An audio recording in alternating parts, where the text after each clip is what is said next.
Good morning, my love muffins. Reverend Sue from All Paths to God, recording live from my living room.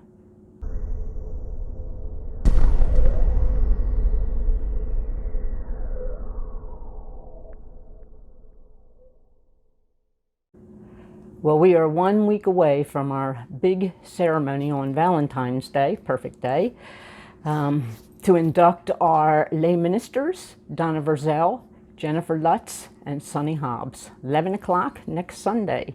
We will, of course, be streaming it live and recording the video as we stream so that people can watch it later.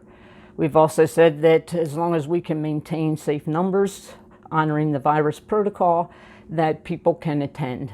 So by the end of today, please get in touch with me to let me know if in fact you want to attend, because we actually have more people than we do seats, so that we can make a determination of how we're going to go about that process and then get in touch with people. So again, that's 11 o'clock on next Sunday, Valentine's Day. Perfect day. Know the truth? I heard you. And the truth shall set us free.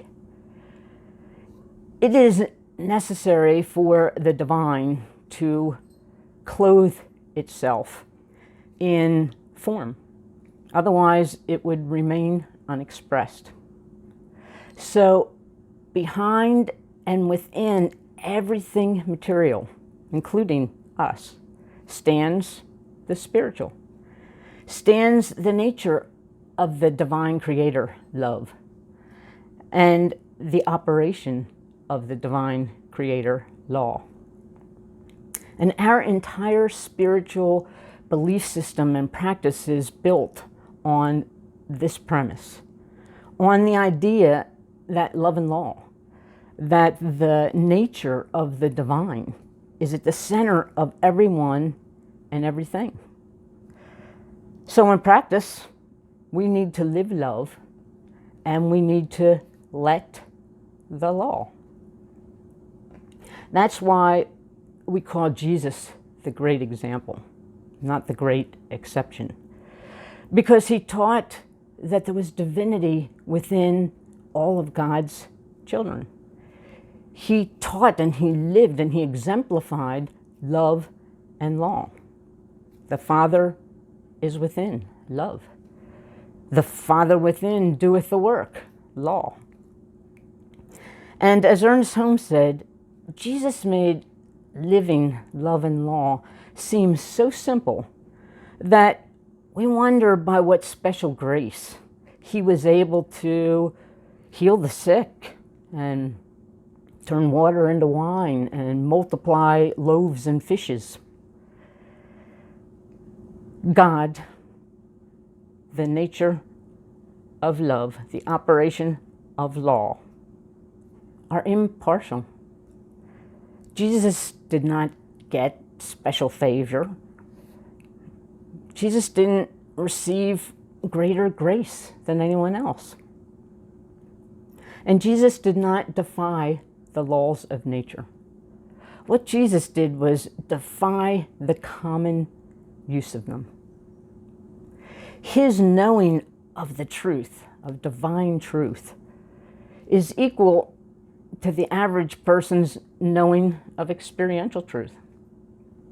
Jesus' knowing and showing of love and good and God is equal to the average person's knowing and showing of turmoil and experiential worldly experiences and love, but also hate. Little Jimmy was shouting out a prayer for his birthday. "Please, God," he said, "all I want for my birthday is an Xbox. Please, please, God, all I want is an Xbox. Thank you." His mom, who was walking by his room, stopped and said, "Jimmy, why all the shouting? God isn't deaf." And Jimmy said, "I know, but Grandpa is." To whom was Jimmy actually praying? Who did Jimmy actually think would answer his prayer? Who do we really think is the provider and the supplier of our good? And for that matter, who do we really think is the cause of our bad?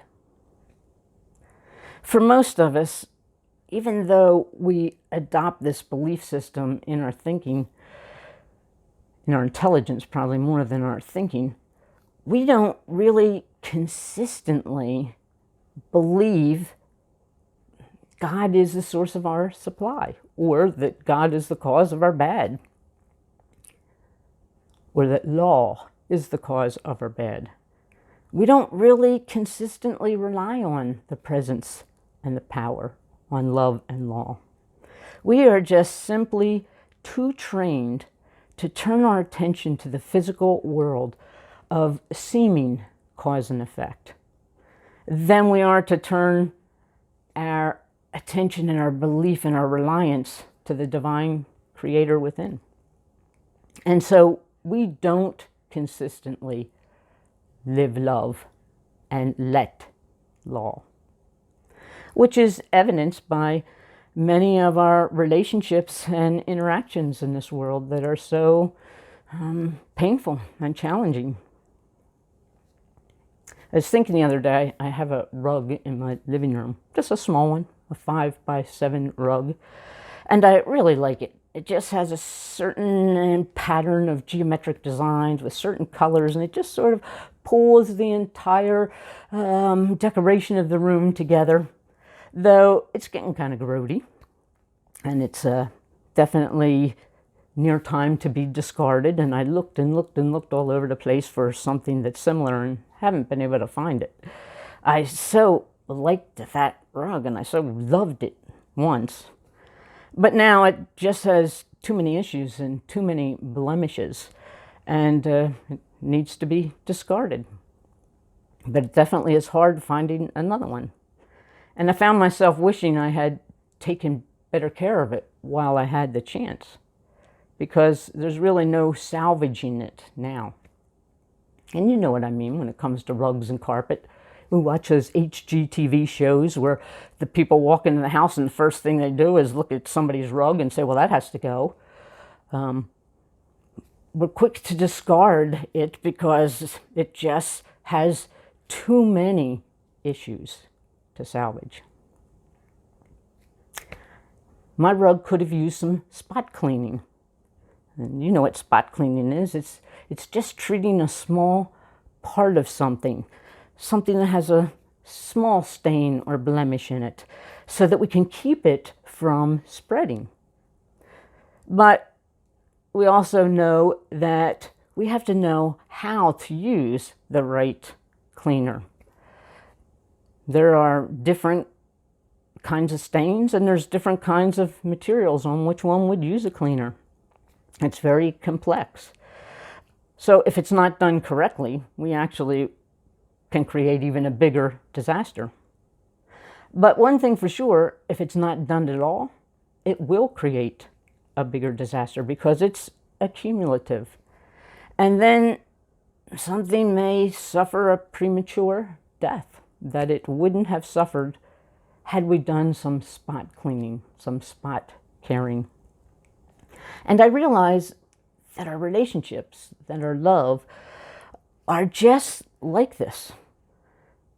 They can develop too many blemishes and too many issues so that we feel they're beyond salvage and we discard them.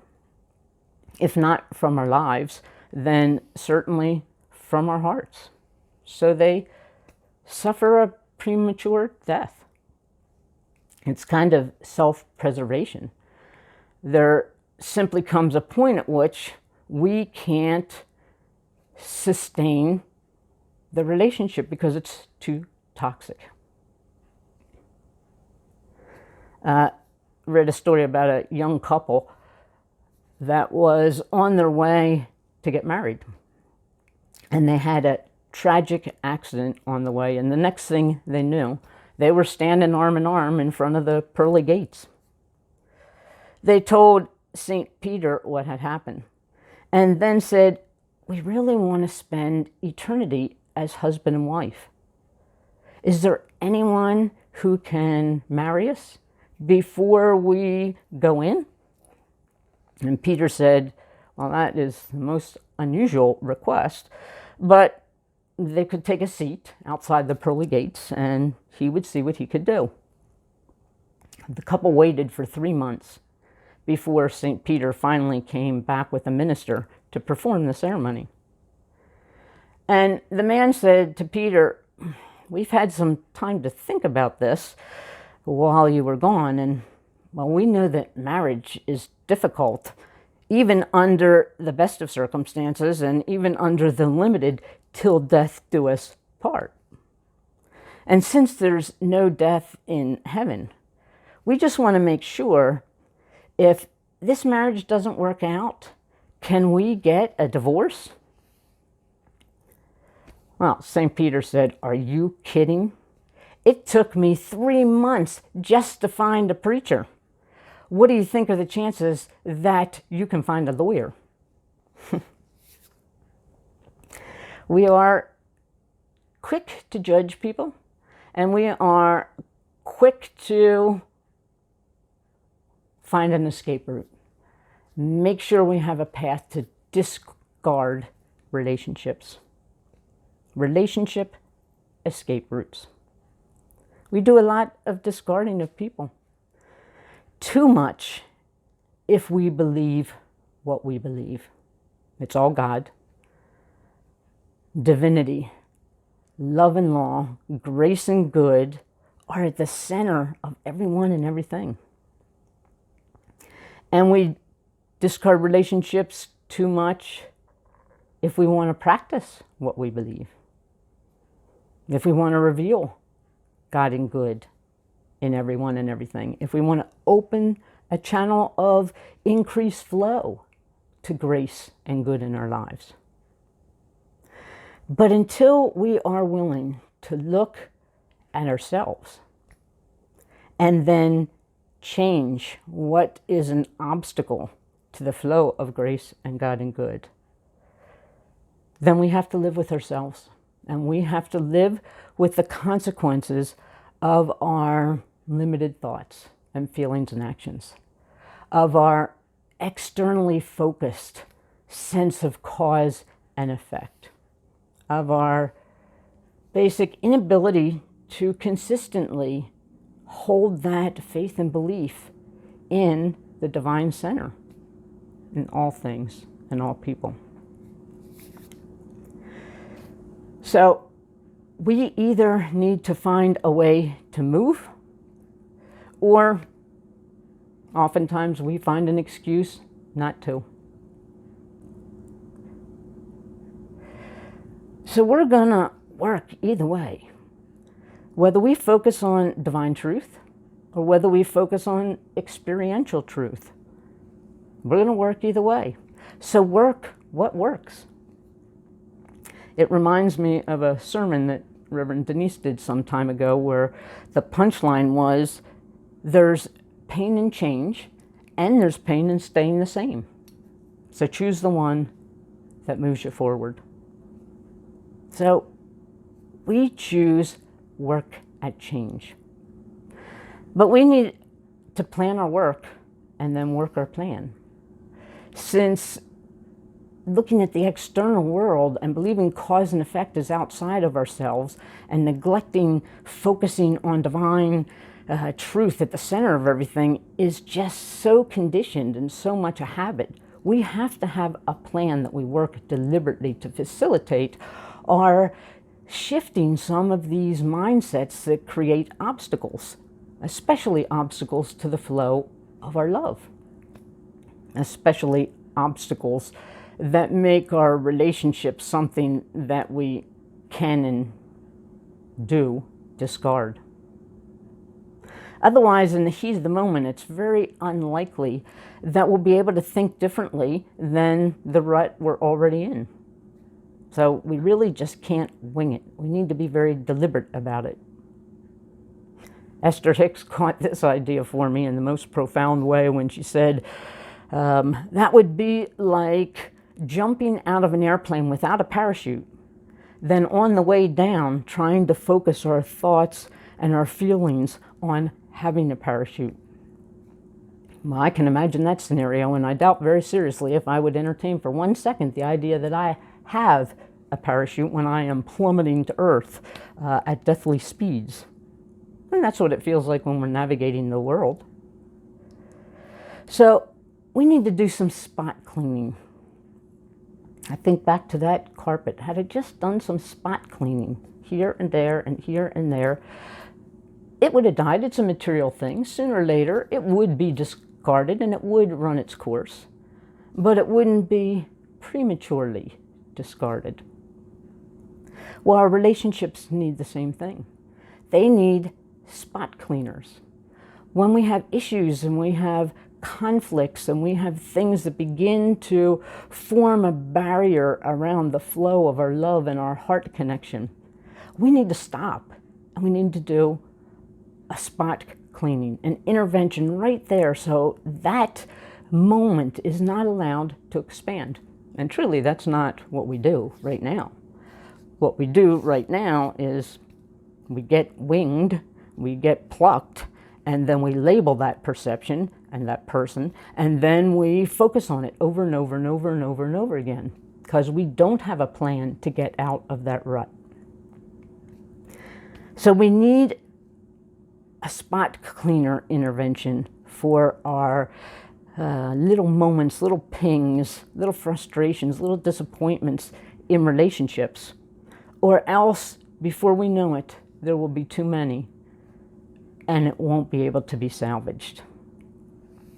I was a mental health counselor for 35 years and work with relationships all the time, and I'll tell you, those relationships that broke apart, never was it because of some catastrophic thing, or at least rarely. 99% of the time, it was because of the accumulation of little things.